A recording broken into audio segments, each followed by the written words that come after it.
I was trying to renew my driver's license. That was one of the things I remembered bothering me initially, since it was a government website. Of course, it was state rather than federal, but I don't see how that makes a difference. I had to renew it not because it expired, not because I'd had it revoked or withdrawn or anything reasonable.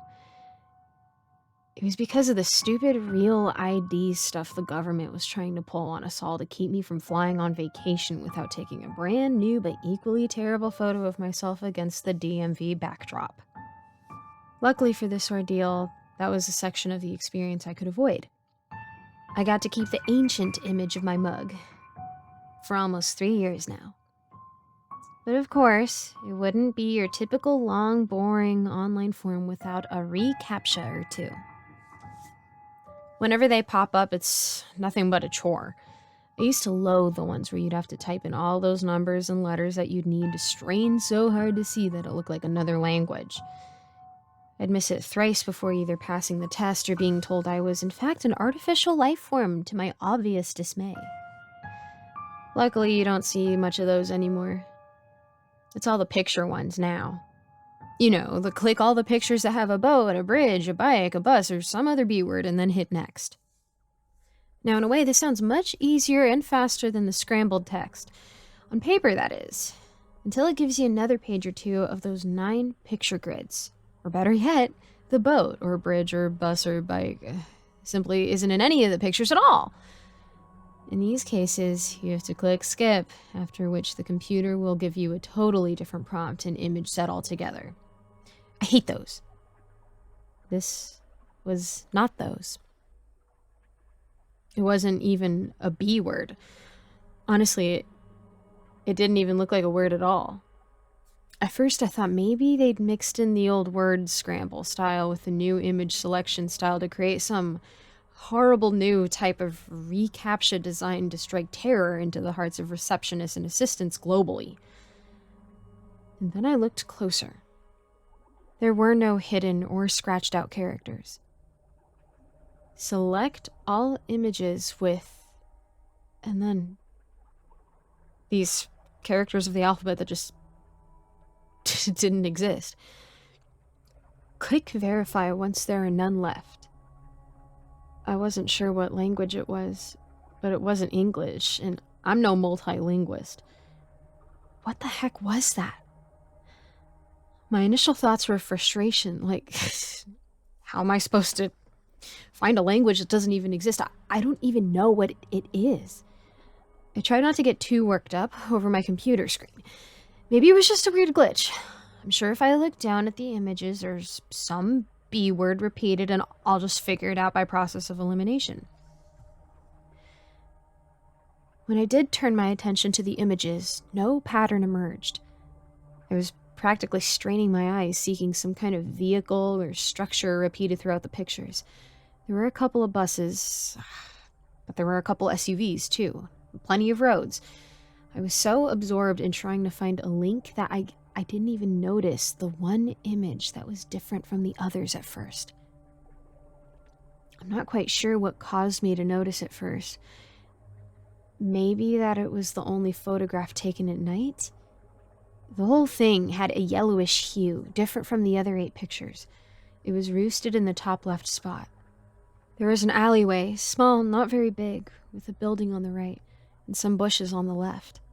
The photograph was illuminated by a single streetlight, the source of the yellow tint. It wasn't the backdrop that took my attention, however. It was the figure. The being was black, silhouetted by the streetlight, most details sunken into the shadows. Its body was thin and slender, yet its head was huge, almost equal in size to its torso. I briefly wondered how you could hold up a head that big, and that's when I noticed the size of the figure overall. At least as tall as the building beside it, perhaps a bit taller. I know that shadows and light can play tricks on perspective, but this wasn't one of them. I knew that somehow, deep in my gut, I have said the thing was photoshopped or edited if I had been asked right then. But that same gut feeling, I knew it was a real image. Knew those white specks of eyes were looking at something. Me? I shivered in my chair. Goosebumps. It was silly. Just a weird ReCAPTCHA error, clearly. Except... the chills knocking some sense into me, I decided that this thing, that weird, non-existent language or not, wasn't something I'd like to keep looking at. If it was an error or a prank, it'd probably fix itself. I locked eyes with the being and took a quick screen grab for IT as I clicked to skip the heinous puzzle. I should have just clicked on it. The 9-square grid changed. But this was different than normal. At the top, the ReCAPTCHA prompt stayed the same. Find, and then non-existent letters. But the images below were no longer images at all. That strange picture of the figure in the alleyway had been split into a mosaic, a sector of it taking up each slot on the 9-point grid. The photo now filled the whole puzzle. My eyes widened. I felt cold. This was not normal. It had to be a hacker or a joker or a mistake. The image enlarged, I finally took a better look at the environment behind the silhouetted thing. I recognized this place.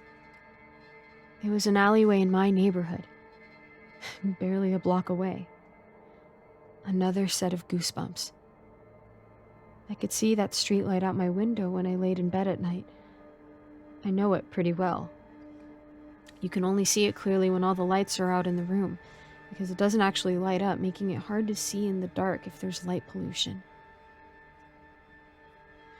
In the 5 years I'd lived here, that was the only lamp that didn't light in the whole neighborhood. As far as I knew, I was certain it was hackers by now, and more than a little concerned that they knew approximately where I lived. But that picture had to be old because of the streetlight. It had to be edited, despite the strange feeling that groped my mind when I looked into the silhouette's eyes. I was pretty on edge at this point and had practically forgotten I was there to renew my driver's license. All I know was that there could be no doubt in my mind. This matched that non-existent language. Whatever the heck that meant. Since the skip button just made things worse, I tried a new tactic. I selected every picture on the grid, all 9, with a bated breath, fearing the next grid would be some shot inside my room, a hidden camera filming my every move. I clicked verify. As quick as it was there, the grid vanished. I'd completed the ReCAPTCHA. The thank you message rang a bit hollow. It realized I had been holding my breath and took in a bit of air. The government website had progressed to the next stage of the license renewal, some lengthy form which I had no desire to fill out. I instead reached behind my monitor and shut it off. I could renew my license in the morning. Maybe I'd even just go into the DMV and do it for real. I wouldn't mind getting out of the house. I was due a new photo after all. I got out of my chair and just kind of stood there for a moment. The buzz of my AC unit ambiently humming in my ears. Though I'm not sure how long I stood there, eventually I went and grabbed a glass of water, taking my time, still unable to shake this odd, cold feeling. Shutting and locking the door to my room, turning out the lights, and wrapping myself in a blanket cocoon, I laid in bed. I felt like I would have a difficult time going to sleep this evening, and I still didn't have a real ID. I pulled the covers tighter, still cold. I tried, but couldn't sleep, bothered by a yellow glow on the backside of my eyelids, one I was accustomed to. I opened them to realize I'd tossed and turned and was facing the window. A block or so away was the streetlight. It was on. I stared at it for what seemed like an eternity. Without looking away from the golden light, I reached up and grabbed the cord for the blinds. I pulled tight and the blinds clattered the rest of the way shut. The room was now fully dark. I shut my eyes once more and the Sandman took me. The next day, I actually managed to find that seemingly non-existent language. Apparently, it was actually Hebrew, and it means children of God.